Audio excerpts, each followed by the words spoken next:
नमस्कार दोस्तों, स्वागत करते हैं आपका एक बार फिर बिंदास खबरें में, जहां पर हम लेकर आते हैं देश और दुनिया की ताजा और काम की खबरें। तो दोस्तों, बिना देरी किए शुरू करते हैं खबरों का सिलसिला। पर उससे पहले अगर आप हमारे चैनल पर नए हैं तो चैनल को सब्सक्राइब जरूर से कर लें और इस वीडियो के लिए एक लाइक जरूर करें। तो चलिए शुरू करते हैं खबरों का सिलसिला। और इसी के साथ आज की पहली बड़ी खबर कि क्या ट्रेन में अब यात्रा के लिए 5 साल से कम उम्र के बच्चों का लेना होगा टिकट। जानिए कि रेलवे ने क्या कहा। तो यहाँ पर आपको बता दें कि भारतीय रेलवे ने ये स्पष्ट कर दिया है कि ट्रेन से यात्रा करने वाले बच्चों के लिए अब टिकट बुक कराने के नियम में अभी तो कोई बदलाव नहीं किया गया है। दरअसल कुछ रिपोर्ट्स में दावा किया गया था कि 1 साल से लेकर 4 साल की उम्र के बच्चों को अब व्यस्त किराया वसूला जाएगा। हालांकि रेल मंत्रालय ने 6 मार्च 2020 को एक सर्कुलर जारी किया था जिसमें 5 साल से कम उम्र के बच्चों के लिए मुफ्त में यात्रा की बात कही थी। हालांकि रेलवे ने ये भी कहा था कि उस स्थिति में अलग बर्थ या फिर सीट प्रदान नहीं की जाएगी।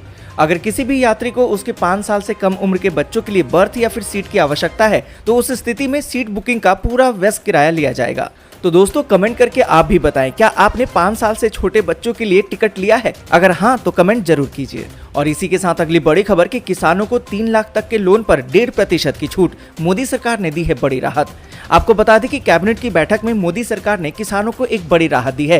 कैबिनेट की बैठक के बाद मीडिया से बात करते हुए केंद्रीय मंत्री अनुराग ठाकुर ने बताया कि सरकार लगातार किसानों को सशक्त बनाने पर काम कर रही है और बैठक में 3 लाख रुपए तक के लघु अवधि के कृषि ऋण पर 1.5% की छूट को मंजूरी दे दी गई है। साथ ही उन्होंने बताया कि इस योजना के तहत साल 2022-23 से लेकर 2024-25 के बीच में 34,856 करोड़ रुपए का अतिरिक्त बजट का प्रावधान भी किया गया है। और इसी के साथ अगली बड़ी खबर कि एटीएम से अब पैसा निकालना हुआ महंगा। 5 फ्री ट्रांजैक्शन के बाद अब देना होगा एक्स्ट्रा चार्ज। आपको बता दें कि आरबीआई ने बैंकों को एटीएम से कैश निकासी पर चार्ज बढ़ाने की अनुमति दे दी है और ये नियम 1 जनवरी 2022 से प्रभावी भी हो चुका है। इसके तहत सेम बैंक के एटीएम से महीने में 5 ट्रांजैक्शन फ्री होंगे। उसके बाद 21 रुपए प्रति ट्रांजैक्शन शुल्क देना होगा। वहीं आप किसी दूसरे बैंक के एटीएम को यूज करते हैं तो महीने में सिर्फ 3 ट्रांजैक्शन फ्री होंगे और उसके बाद हर ट्रांजैक्शन के लिए आपको 21 रुपए का शुल्क देना होगा। तो यहाँ पर आपको बता दें कि पहले ये 15 रुपए था, फिर बढ़ाकर इसे 17 रुपए किया गया, इसके बाद 20 रुपए और अब 21 रुपए कर दिया गया है।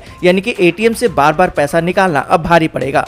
यहाँ पर आपको बता दें कि भारतीय रिजर्व बैंक ने सभी बैंकों को इंटरचेंज फीस बढ़ाने की अनुमति दी है, जिसके बाद बैंकों ने इसे बढ़ा भी दिया है। हर एक फाइनेंशियल ट्रांजैक्शन पर अब 15 रुपए की जगह 17 रुपए का इंटरचेंज शुल्क देना होगा। और इसी के साथ अगली बड़ी खबर कि केजरीवाल बोले, भारत को नंबर 1 बनाना हमारा मिशन। इन नेताओं के भरोसे देश छोड़ दिया तो 75 साल पीछे चले जाएंगे। आपको बता दें कि दिल्ली के मुख्यमंत्री और आम आदमी पार्टी के संयोजक अरविंद केजरीवाल ने भारत को दुनिया का नंबर 1 देश बनाने के लिए बुधवार को एक राष्ट्रीय मिशन की शुरुआत की है और सभी नागरिकों और राजनीतिक दलों से इसमें शामिल होने का आह्वान भी किया है। उन्होंने कहा कि इस लक्ष्य को हासिल करने के लिए नागरिकों को मुफ्त शिक्षा और स्वास्थ्य सेवा, युवाओं को रोजगार, महिलाओं को सम्मान अधिकार और सम्मान और किसानों को उनकी उपज का उचित मूल्य प्रदान करना आवश्यक है। केजरीवाल ने कहा कि ये mission make in India number 1 के तहत देश भर में यात्रा करेंगे ताकि लोगों को इस पहल में शामिल होने और इसके उद्देश्यों को प्राप्त करने के लिए प्रोत्साहित किया जा सके।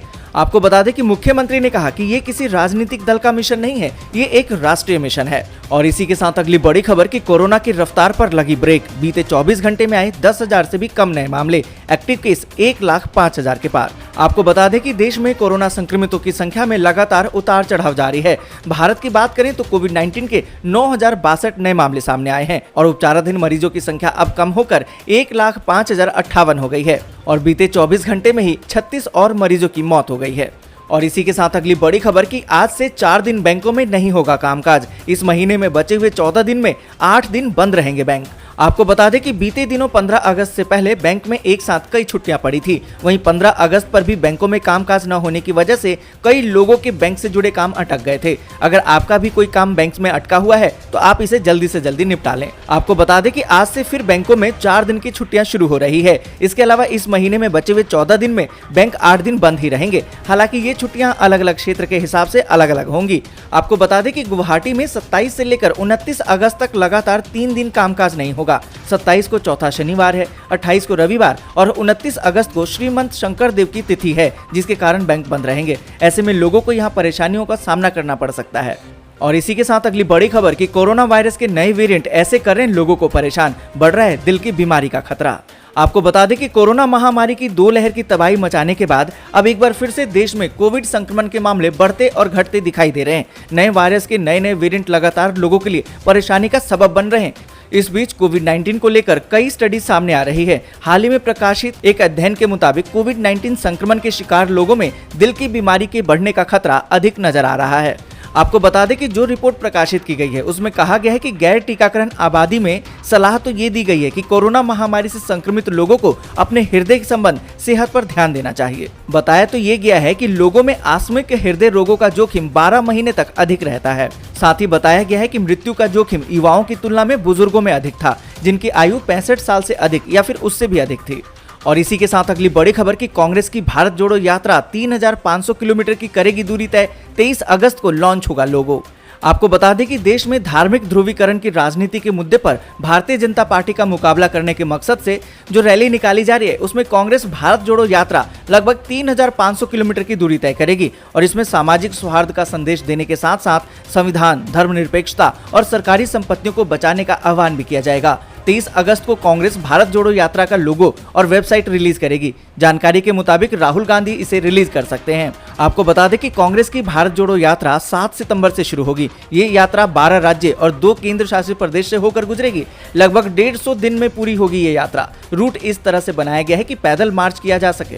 और इसी के साथ अगली बड़ी खबर की भाजपा में देवेंद्र फडणवीस का बढ़ा कद। महाराष्ट्र में सरकार बनाने के बाद मिला है पुरस्कार। आपको बता दें कि भाजपा में बड़ा बदलाव देखने को मिला है। पार्टी के संसदीय बोर्ड में केंद्रीय मंत्री नितिन गडकरी और एमपी के मुख्यमंत्री शिवराज सिंह चौहान को संसदीय बोर्ड से बाहर कर दिया गया है। इन दोनों नेताओं को बीजेपी की केंद्रीय चुनाव समिति से भी बाहर कर दिया गया है। वहीं केंद्रीय चुनाव समिति में महाराष्ट्र के उप मुख्यमंत्री और वरिष्ठ नेता देवेंद्र फडणवीस को शामिल कर लिया गया है। इससे भाजपा में उनके कद बढ़ने का पता चलता है। आपको बता दें कि पिछले दिनों महाराष्ट्र में देवेंद्र फडणवीस ने एकनाथ शिंदे के साथ मिलकर राज्य में सरकार बनाई है। पूर्व मुख्यमंत्री होने के बाद भी भाजपा के केंद्रीय नेतृत्व के कहने पर उन्होंने उप मुख्यमंत्री का पद ग्रहण किया था। केंद्रीय चुनाव समिति में देवेंद्र फडणवीस को शामिल करके भाजपा ने उन्हें पुरस्कृत किया है। और इसी के साथ अगली बड़ी खबर की चीन और यूरोप में गहराया बिजली संकट। फैक्ट्रियों में प्रोडक्शन रोकने की आई नौबत। यहाँ पर आपको बता दें कि यूरोप और चीन में बिजली का संकट लगातार गहराता जा रहा है। यूरोप में जिंक के भाव में काफी अधिक इजाफा देखने को मिला है। इसकी वजह यह है कि यूरोप के सबसे बड़े स्मेल्टर्स में से एक ने कहा है कि वो अगले महीने प्रोडक्शन रोकेगी, क्योंकि पूरे यूरोप में बिजली संकट से भारी उद्योग के ठप पड़ने की आशंका अब पैदा हो गई है।